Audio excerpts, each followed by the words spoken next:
You mentioned differences there, but what were the key kind of similarities you saw across those few players that you worked with?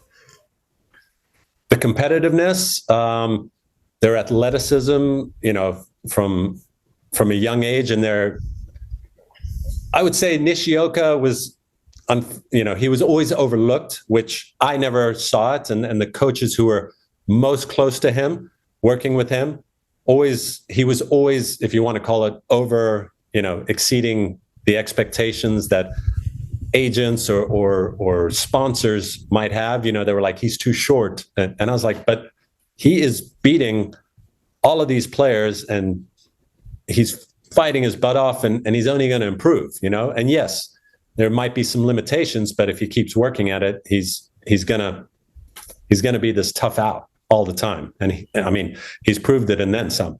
I think with Kei and with Michael, just the physical talent from a young age was 100% evident. Michael's just physical, stature. That was always just natural and evident.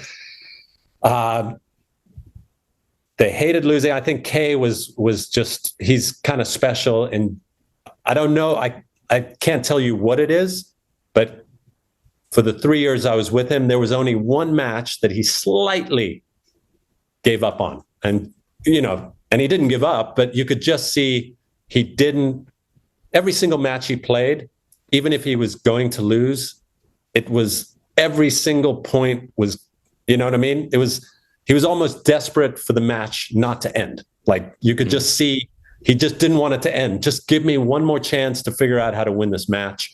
I don't know if it was because he loved tennis or hated losing or the way he was brought up. He had to respect the game. But I can't tell you how many times he lost the first set 6-1, and it would just, I knew that it was going to be 7-6 in the third, because the player was so good that he was playing, but this was going to be a battle. That was a special quality he had. Michael dominated juniors, and I almost feel that, and it wasn't a complete domination, but he was able to compete at such a high level, and he had a lot of great opponents, like the Fritzes and Tiafos, and they were all in this group, and Tommy, blanking on his name for no idea why, but just a great group of players who were always competing with the internationals. And I think he was so good, so young, that it was almost like, do I need to improve that much? I'm kicking butt type thing.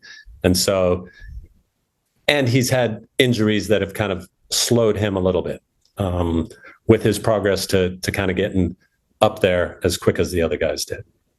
Do you think these guys always believed that they could make it to the top, or did you see doubt on some occasions? There's always doubt. I even remember being with Kei.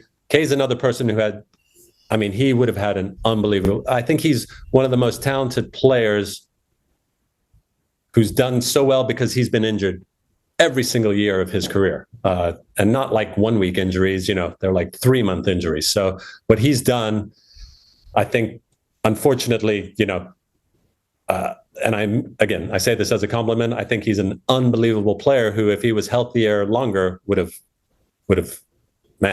done a lot of amazing things. But with Kei, with those injuries, he would come back, lose a couple times, and he would straight up say to me, like, I don't know how to win. I'm not confident. And again, we would go to our sports psychologist who had the answers, and he would go, man, I just saw a video of myself winning. I'm freaking good. I'm ready to get out there and, and prove it. And I think he had that mental strength and resiliency once he was convinced he was good again from these injuries, that he would go out there and be ready to go. Michael would take a little longer with these injuries as far as getting his confidence back, but then once it's back, he's able to kick butt.